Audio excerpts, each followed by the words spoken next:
Hello friends, have you ever wondered what goes into making your go-to BCAA and EAA supplements? Today, we are on a journey to uncover the secrets behind their creation, and it's a story you won't want to miss. BCAAs and EAAs, the superheroes for muscle recovery, are carefully made to boost your fitness journey. But how exactly they are made? What is the difference between a good quality BCAA or EAA versus an average or bad BCAA supplement?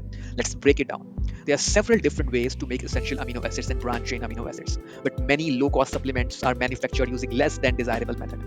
As the demand for cheaper amino acid supplements has grown, the quality has decreased.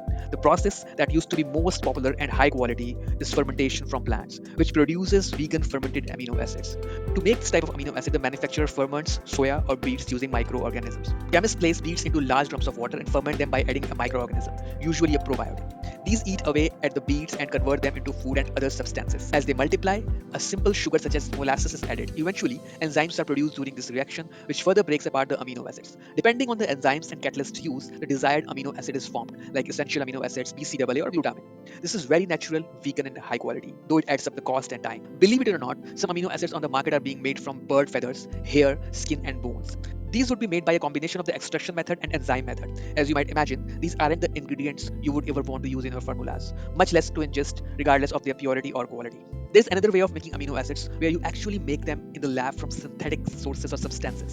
This is much cheaper method than fermentation. This is not the best method, but still okay and usually used for the mass production. So next time you purchase your preferred BCAA or essential amino acid, take a moment to explore its production process. After all, you're consuming it with the expectation of achieving the best results for your body. If you found this information interesting, give us a thumbs up, subscribe, and stay tuned for more fitness tips. Goodbye.